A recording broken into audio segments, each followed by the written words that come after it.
हरे कृष्ण मेरे प्रिय दोस्तों। ये वीडियो स्पेशल उन लोगों के लिए है जो कि कॉन्स्टिपेशन की समस्या से जूझ रहे हैं और उनके लिए भी है जो कि भविष्य में अपने आप को कॉन्स्टिपेशन की समस्या से सेव रखना चाहते हैं। आज हम देखते हैं दिन प्रतिदिन कॉन्स्टिपेशन की समस्या बढ़ती चली जा रही है। 60 से 70% लोग इससे जूझ रहे हैं। कॉन्स्टिपेशन की समस्या अनेक बीमारियों को अपने साथ लेकर आती है। हम देखते हैं जिनको कॉन्स्टिपेशन की समस्या होती है उनका मन विचलित रहता है, चिड़चिड़ापन रहता है और बात बात में क्रोध आना शुरू हो जाता है। उनको छोटी छोटी बात पर क्रोध करना शुरू हो जाता है। गैस बनती है जिसके कारण सिर दर्द होता है और कॉन्स्टिपेशन की समस्या के कारण ही डायबिटीज, लीवर जैसी खतरनाक बीमारियां भी शरीर में आ जाती हैं। इन सभी बीमारियों से बचने के लिए, कॉन्स्टिपेशन की समस्या को खत्म करने के लिए हमें कारण जानना होगा कि किस कारण से कॉन्स्टिपेशन होता है। कारण को जानकर हम समस्या का समाधान कर सकते हैं। तो इसके प्रमुख कारण है, पहला जो कारण है वो है लैक फिजिकल एक्टिविटी। आज हम देखते हैं फिजिकल एक्टिविटी बहुत कम हो गई है। सिटिंग कार्य होता है जिसके कारण लगातार सीट पर बैठे रहते हैं और फिजिकल एक्टिविटी कम हो जाती है। लगातार मोबाइल देखते हैं, टीवी देखते हैं, उसके कारण हमारा जो फिजिकल वर्क है कम हो जाता है।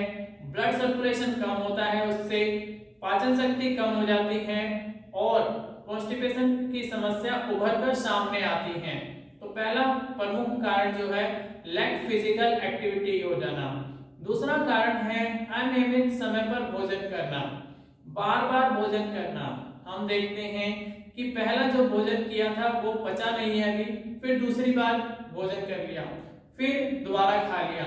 तो बार बार खाने से जो हमारी पाचन शक्ति है वो मंद हो जाती है और हमारे पेट को, हमारे जठराग्नि को समय नहीं मिलता है पहले वाले भोजन को पचाने का। तो दूसरा कारण जो है अनियमित समय पर भोजन करना, बार बार भोजन करना। और तीसरा प्रमुख कारण है इसका कि ठंडी चीजें खाना, मैदे की चीज खानी, ज्यादा मीठा खाना। इन कारणों से भी कॉन्स्टिपेशन की समस्या हो जाती है। तो इन सभी कारणों को हम खत्म करके कॉन्स्टिपेशन की समस्या को आराम से दूर कर सकते हैं। कॉन्स्टिपेशन किन कारणों से होता है ये हमने जाना। अब हम जानेंगे कि किन उपायों को करके हम कॉन्स्टिपेशन की समस्या को जड़ से खत्म कर सकते हैं। और इन उपायों को करके हमारे बहुत से साधक इसका लाभ उठा रहे हैं, अपनी कॉन्स्टिपेशन की समस्या उन्होंने खत्म की है। मुझे एक बुजुर्ग मिले जो कि 60-65 साल के हैं। उन्होंने मुझे कहा कि मुझे 15-20 साल हो गए कॉन्स्टिपेशन की समस्या है, मन मेरा विचलित रहता है, चिड़चिड़ापन रहता है, अच्छा नहीं लगता है मुझे। तो मैंने इन उपायों को बताया और इन उपायों को करके आज वो मुझे कहते हैं जब भी मिलते हैं कि मेरी कॉन्स्टिपेशन की समस्या आपके उपाय से हल हो गई। मेरा पेट खुलकर साफ होता है, शरीर और मन में हल्कापन रहता है।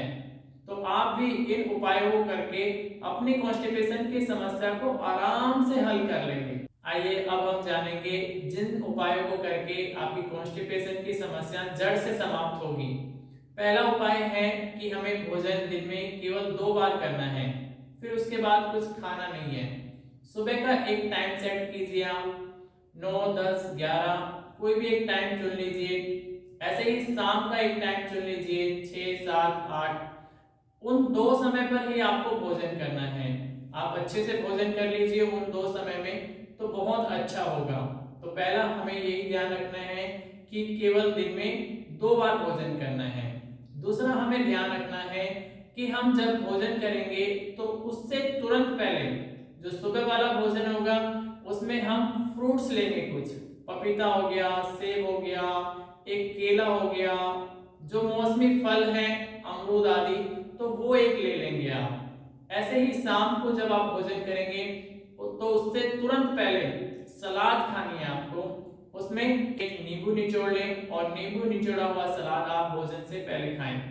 तो ये दूसरा उपाय है कि हमें खाने से पहले सुबह फल खाने हैं और इवनिंग में सैलेड खाने हैं। अब अपनी पाचन शक्ति को और अच्छा करने के लिए हमें प्रतिदिन एक आंवले का प्रयोग करना है। एक आंवला जब हम खाते हैं तो उससे हमारा जो पाचन शक्ति है वो अच्छी होती है और पेट के लिए आंवला अमृत बताया गया है। इसी प्रकार रात को आप 25 से 30 किशमिश भिगो दें और उसके पानी को पी लें और किशमिश को फल के साथ आप रोज खाएं तो उससे भी आपकी पाचन शक्ति अच्छी होगी, पेट खुलकर साफ होगा। तो इन उपायों के द्वारा आपका पेट बहुत अच्छा हो जाएगा, पेट खुलकर साफ होगा, कॉन्स्टिपेशन की समस्या जो है वो जड़ से समाप्त हो जाएगी। कॉन्स्टिपेशन की समस्या को हल करने में पानी का भी बहुत महत्व है। पानी यदि हम पर्याप्त मात्रा में पीते हैं तो उससे कॉन्स्टिपेशन नहीं होता है। तो इसलिए आप ध्यान रखें कि आप एक नियम बनाएं कि 1.5 से 2 घंटे में आप 2 गिलास पानी पिए एक बार में और वो सिप करके पिए। इसी प्रकार जब हम सुबह जागते हैं तो जगने के बाद 3 से 4 गिलास हल्का गुनगुना पानी पिए और उस पानी को पीने में आप 10 से 15 मिनट लगाएं। थोड़ा सा पानी पिए, थोड़ी देर मुंह में घुमाएं और फिर उस पानी को पिए। जब हम ऐसा करना शुरू कर देंगे तो इससे भी कॉन्स्टिपेशन की समस्या हमारी हल हो जाएगी। आइए अब हम कुछ आसनों का अभ्यास सीखेंगे जिससे हमारी पाचन शक्ति अच्छी होगी और पाचन शक्ति अच्छे होने से कॉन्स्टिपेशन की समस्या हल हो जाती है। तो पहला जो आसन है वो है वज्रासन। इसे आप खाना खाने के बाद 5 से 10 मिनट प्रतिदिन करना शुरू करें। वज्रासन में हम इस प्रकार बैठ जाते हैं। ये वज्रासन है, दोनों पैरों को मोड़ लेते हैं और दोनों हाथों को घुटनों पे रखते हैं। खाना खाने के बाद हम वज्रासन में बैठकर लंबा गहरा सांस भरते हैं। तो 5 से 10 मिनट प्रतिदिन आप खाना खाने के बाद वज्रासन का प्रयोग करें। इसमें हम दोनों तरफ से दिखा देते हैं आपको अभ्यास को। इस प्रकार से सामने से घुटने मोड़े हुए हैं और दोनों हाथ घुटनों पर हैं। पीछे से हम देखेंगे।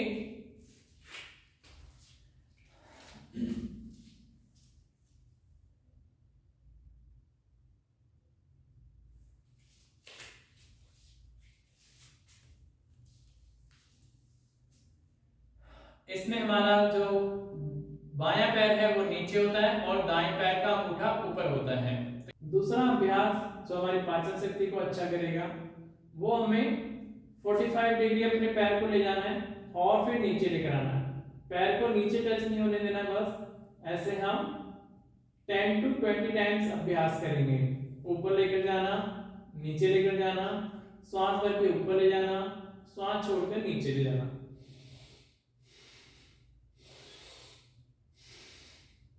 इस प्रकार से हम 2 राउंड कर लेते हैं इसके। फिर हम अभ्यास करते हैं उत्तान पादासन। उत्तान पादासन में हम पैरों को होल्ड करते हैं, 45 डिग्री होल्ड करते हैं 30 सेकेंड।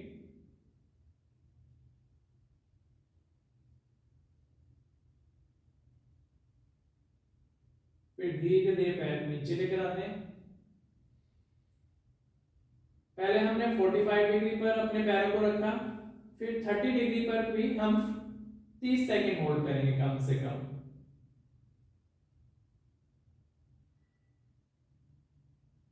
तो इस प्रकार ये उत्तान पादासन के 2 अभ्यास, 45 डिग्री पर होल्ड करना और 30 डिग्री पर होल्ड करना।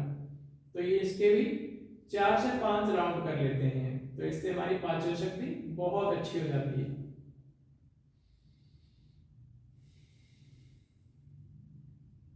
फिर हम अभ्यास करते हैं नौकासन का। दोनों हाथ पैरों पर रख के दोनों तरफ से उठ जाते हैं, नाव जैसे आकृति बना देते हैं। इसमें भी हम 30 सेकेंड मिनिमम होल्ड करते हैं।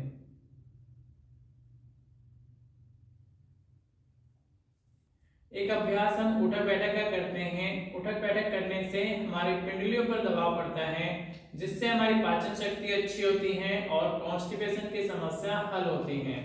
इसमें हम अपनी आर्म्स को पकड़कर श्वास को भर के श्वास को होल्ड करते हैं।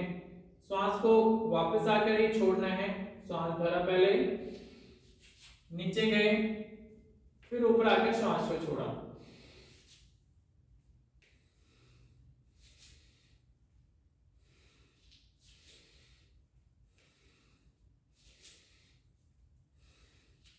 इस प्रकार 10 से 20 बार अभ्यास करते हैं।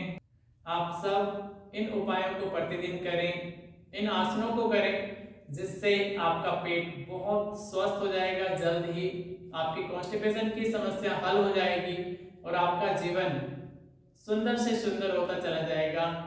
आपका जीवन मंगलमय हो, कल्याणकारी हो। जय श्री कृष्ण, हरे कृष्ण।